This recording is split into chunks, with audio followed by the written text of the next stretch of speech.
복을 받았는데 솔로몬이 어디에서 문제가 생기기 시작하면 거기다 동그란 밑줄 그으세요. 정략 결혼. 여기다 밑줄 그으세요. 이 정략 결혼이라는 게 뭡니까? 정치적인 목적을 가지고 이웃 나라 왕의 공주를 데려다가 아내를 삼는 거예요. 그러니까 혈연 관계를 맺는 거죠. 그 서로 이제 침략을 못하게 하는 이제 그런 겁니다. 그래서 결국 이방 여인과 통혼을 금지한 하나님의 법을 지키지 않았다는 거예요. 그러니까 항상 하나님의 백성은 말씀이 중심이 되어야 될 줄로 믿습니다. 결국 이제 그렇게 됩니다. 결국 1000명이 넘는 이방 여인들을 아내로 맞이하면서 결국은 하나님께 불순종하게 된다는 거죠. 자, 하나님께 불순종한 가장 큰 행위가 뭘로 나타나죠? 우상 숭배로 나타난다는 거예요. 그러니까 여러분, 이 결혼이란 문제가 제가 말씀드렸잖아요. 남편이 믿는 신과 아내가 믿는 신이 만나는 게 결혼이란 말이에요. 그러니까 이 결혼이란 문제는 영적인 만남입니다. 정말 중요하죠. 자, 질문 볼까요? 질문. 연약한 마음을 지키려면 어떻게 해야 합니까? 첫째, 같이 읽습니다. 미혹의 대상을 경계하고 멀리 해야 합니다. 1절부터 3절 말씀이죠. 사실요, 솔로몬 시대 때 이 이스라엘은 통일 국가를 이루고 평화와 이제 번영을 누립니다. 최고였죠, 최고. 자, 그래서 이 솔로몬의 인기가 스바 여왕은 그 엄청난 선물을 가지고 직접 찾아올 정도로 그렇게 명성이 대단했어요. 자, 근데 문제는 어떤 문제가 생겼죠? 아까 밑줄 그은 거, 정략 결혼. 이방 여인들과 결혼하면서 결국은 그 이방 여인들이, 남자는 그래요. 예. 남자는요, 여자 말 안 들을 것 같죠? 제가 결혼해 보니까 어쩔 수 없어요. 집사람 뒤에 앉아 있습니다만 맨날 집사람 저보고 뭐라 그러냐면, 주변 사람들한테 우리 남편 있잖아요, 자기 고집대로 한다는. 솔직하게 제가 공개적으로 말씀드립니다. 제가 어떻게 제 고집대로 하겠습니까? 우리 아내들은 거의 공감할 것 같아요. 우리 박명희 집사님이지? 김상현 권사님 말 잘 듣지? 잘 들어. 그럼. 그러니까 결국 이 솔로몬의 경우를 보더라도 뭘 알게 되죠? 이방 여인들과 정략 결혼을 하면서 결국 하나님을 향한 솔로몬의 마음이 이방 여인들이고 뺏겨버리게 됐다는 거예요. 자, 이건 뭘 의미한다고요? 하나님을 섬겼던 솔로몬이 우상을 섬기게 되었다라는 거예요. 그래서 그 첫 문단 밑에서 세 번째 줄 보세요. 이방 여인을 아내로 삼았고 그들의 우상을 숭배하여 하나님에게서 멀어졌다라는 것이죠. 이건 필연적인 겁니다. 필연적인. 자, 둘째 볼까요? 둘째. 연약한 마음을 지키려면 어떻게 합니까? 둘째 같이 읽습니다. 하나님의 명령을 지켜야 합니다. 4절부터 8절에 나오죠. 결국 솔로몬의 타락은 이스라엘 백성의 타락을 가졌다는 거예요. 왜 그렇죠? 솔로몬은 이스라엘의 지도자였기 때문에 그렇습니다. 여러분 속회는 속회 인도자와 속장의 신앙의 모습을 닮아갑니다. 이 두려운 말이에요. 여러분이 기도하면 여러분 속회도 기도할 겁니다. 여러분이 하나님을 경외하는 삶을 살면 속돈들도 그런 삶을 살아갈 겁니다. 여러분이 본을 보이셔야 돼요. 아멘. 하나님 공짜 없습니다. 수고한 대로 갚아주세요. 할렐루야. 자, 결국은 어떻게 되죠?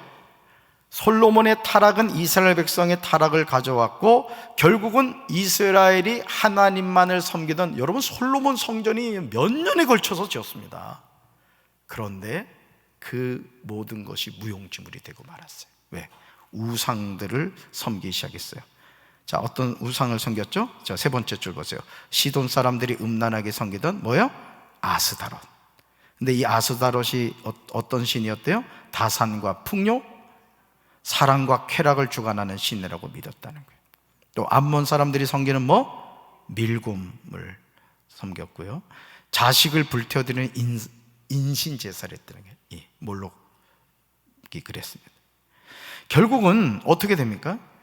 마음이 하나님께서 멀어지면서 하나님의 명령에 불순종하게 되는 거예요. 그래서 그 마지막 문단 거다 밑줄 그으세요. 마음을 지키려면 주님의 명령을 기억하고 순종하며 살아야 합니다. 이거예요. 그러니까 여러분, 우리 안에는 하나님의 말씀이 새겨져 있어야 돼요. 아멘. 자, 셋째 볼까요? 셋째. 연약한 마음을 지키면 어떻게 해야 됩니까? 셋째, 같이 읽습니다. 주의 징계를 두려워해야 합니다. 참 놀라운 것은요, 첫 줄에도 나옵니다만은 솔로몬에게 2번이나 하나님이 나타나셨어요. 다른 신 따르지 말아라. 여러분이라면 어떻게 했을 것 같아? 김현미 권사님, 하나님이 김 권사님한테 나타나서 현미야, 너 우상 섬기면 안 된다, 나만 섬겨야 돼. 그럼 어떡할 것 같아? 그렇게 할 것 같아, 그죠? 그런데 엄청난 은혜를 체험했던 솔로몬은 듣지 않습니다. 이게 무서운 겁니다. 아까 방치하신다 그랬죠? 여러분, 하나님이 방치하는 인생 되지 마시길 바랍니다. 결국 어떻게 되죠? 통일 왕국이 그 아들 떼에서 나누어지게 되는 것을 보게 되죠. 그래서 오른쪽으로 가서 맨 위에 밑줄 그으세요. 미혹의 대상에서 마음을 지키려면 하나님의 징계와 심판이 있음을 알고 두려워해야 합니다. 여러분, 하나님은 사랑의 하나님이시지만 공의의 하나님이십니다. 심판하시는 하나님이에요.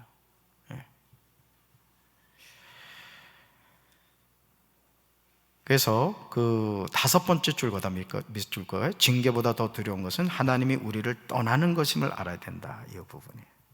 여러분, 하나님이 떠나는 인생 끝나죠. 저는 우리 교회에 하나님이 늘 임재하시기를 기도합니다. 여러분의 삶도 마찬가지죠. 제가 지난주에도 말씀드렸죠. 1, 2, 3 그 3가지가 마지막 문단에 다 나온다 그랬어요. 마지막 문단에. 그러니까 급할 때는 요 문단만 읽어도 돼요. 자, 읽습니다. 마음을 미혹하는 것들이 끊임없이 우리 곁에 있습니다. 마음을 지켜 주를 온전히 섬기려면 사랑하지 말아야 할 것은 분별하고 경계해야 됩니다. 그리고 주님의 명령을 상기하면서 기쁨으로 순종해야 합니다. 불순종에는 주의 징계와 심판이 따른다는 사실을 잊지 말고 두려운 마음을 가져야 됩니다. 작은 미혹에도 쉽게 흔들리는 우리는 스스로 이루었다고 자만해서는 안 됩니다. 늘 주님을 신뢰하며 겸손히 살아야 됩니다. 이게 결론이에요. 항상 이 속회 공간은 이렇게 구성이 되어 있습니다. 자, 말씀 행하기 볼까요? 첫째, 사랑해서는 안 되는 대상에는 무엇이 있습니까? 이랬어요. 1절부터 3절 볼까요? 자, 솔로몬 왕이 바로의 딸 외에, 그죠? 바로의 딸이 누구를 섬깁니까? 우상을 섬기잖아요. 근데 외에 이방의 많은 여인을 뭐 했다? 사랑했대요. 우리는 누굴 사랑해야 돼요? 하나님을. 곧 모압과 암몬과 에돔과 시돈과 헷 여인이라. 그 다음, 여호와께서 쭉 나오죠? 통혼하지 말라. 그죠? 통혼하지 말라 그랬어요. 너희 마음을 돌려 그들의 신들을 따르게 하리라. 근데 솔로몬이 그들을 사랑했어요. 3절, 왕은 후궁이 몇 명? 700명. 첩이? 여러분, 결혼해서 살아보지만 아내 1명도 감당하기 어려운데 이게 제정신이 아닌 거예요. 이게 제정신이 이렇게 됐다는 거죠. 사랑해서는 안 되는 대상이 뭐예요? 결론, 우상입니다. 우상. 이게 다 우상이잖아요. 자, 2번째, 내 마음을 빼앗은 우상에는 무엇이 있습니까? 5절 볼까요? 같이 읽습니다. 이는 시돈 사람의 여신 아스다롯을 따르고 암몬 사람의 가증한 밀곰을 따릅니다. 여러분, 바울이 예수님을 만난 이후 자신에게 있던 모든 것을 뭐로 여겼다 그랬죠? 배설물로 여겼습니다. 왜 그랬을까? 우상이 되기 때문에 그래요. 목회자들에게 있어서 이제 어느 저기에서 조사를 했다고 그래요. 가장 목회에 있어서 문제가 되는 게 뭐냐 했더니 62%가 돈이라고 했다는 거예요. 돈. 뭐 이거 성도들도 마찬가지일 겁니다. 그러니까 주님 외에 더 사랑하는 게 있어서 안 되네. 그러니까 다 뭐로 여긴다? 배설물, 똥으로 여기게 된다는 거죠. 3번째 볼까요? 주의 징계를 통해 깨달은 은혜는 무엇입니까? 라는 거야. 12절과 13절 같이 읽습니다. 그러나 내 아버지 다윗을 위하여 내 세대는 이 일을 행하지 아니하고 내 아들의 손에서 빼앗으려니와 오직 내가 이 나라를 다 빼앗지 아니하고 내 종 다윗과 내가 택한 예루살렘을 위하여 한 지파를 내 아들에게 주리라 하셨더라. 아멘. 그래도 하나님은 버리지 않으셨다는 거예요. 그래도 이게 하나님의 사랑이죠. 자, 삶에 적용하기 볼까요?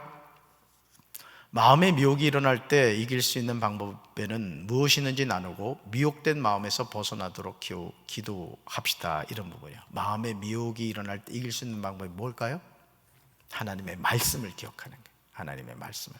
그러니까 여러분, 이 마귀라는 놈은요, 아주 여러분 휴지에 물 떨어뜨려 보신 적 있죠? 휴지에. 안 해봤으면 집에 가서 한번 해봐요. 물을 떨어뜨리면 화장지에 물이 쫙 퍼집니다. 미혹이 그렇습니다. 미혹이. 원천 차단하는 게 제일 좋고, 이길 수 있는 방법 뭐냐? 말씀을 가슴에 새기는 거예요. 아멘. 자, 그리고 이제 헌금 찬송이 203장인데 이 하나님의 말씀은 이 찬송인데 이거 아시는 분 있어요? 이 찬송가 203장? 얼굴이 보니까 모르는 것 같아. 이거를 유튜브에서 한번 제가 아까 그 사이트를 올려놨거든요. 방송실 유튜브에 들어가서 새 찬송가 203장을 치면 이게 나와요. 유튜브에서 연결될 수 있나 모르겠네. 안 될까요? 자, 그럼 넘어갈까요? 자, 그러면 이렇게 합시다. 이거 어렵진 않아요. 여러분이, 저도 그렇거든요. 모르는 찬송가는 유튜브에 들어가서 새 찬송가 203 하면은 이게 뜹니다. 그러면 그걸 자꾸 들으세요. 들으시면 이 찬송가를 알고, 아유 목사님 저는 안 돼요 하는 분들은 200장을 대신 부르면 됩니다. 여기 가서 시험 드시면 안 돼요.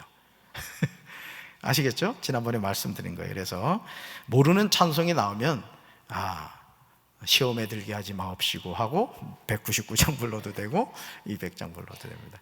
그리고 이 찬송을 여기 나오는데 한번 들어볼까요? 네, 한번 틀어주세요.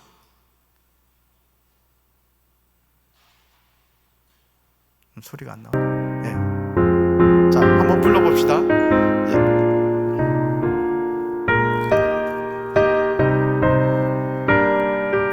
이게 우리 전통 저기입니다. 하나님의 말씀은 생명의 말씀이라. 광야 같은 세상에 길 잃고 방황할 때 절망 중에 빠진 이 몸 하나님 부하사 생명샘이 솟아나와 새 힘이 넘칩니다. 여기까지 좋죠? 쉽죠? 뭐 자신 없으면 200장으로 가면 됩니다. 자, 기도하고 마치겠습니다. 좋으신 하나님 감사합니다. 오늘도 우리 사랑하는 속회 인도자와 속장님들, 속회를 이끌기 위하여 말씀을 같이 나누었습니다. 지난주에 솔로몬이 1000 번제를 드림으로 하나님께 칭찬받고 지혜를 선물로 받았는데, 오늘 말씀을 통해 마음을 지키지 못해서 이방 여인들을 1000명이나 아내와 첩으로 두고 결국 하나님을 버리고 말았습니다. 오늘 우리도 주님의 일을 할 때 마음을 지키게 하옵소서. 사람은 외모를 보지 않고 우리 중심을 보신다고 했사오니 끝까지 주신 사명 잘 감당하는 충성된 일꾼들 되게 하옵소서. 돌아가는 발걸음도 주님 지켜 주시옵소서. 예수님 이름으로 축복하며 기도합니다. 아멘. 우리 하나님께 영광을 올려드리겠습니다. 수고하셨습니다.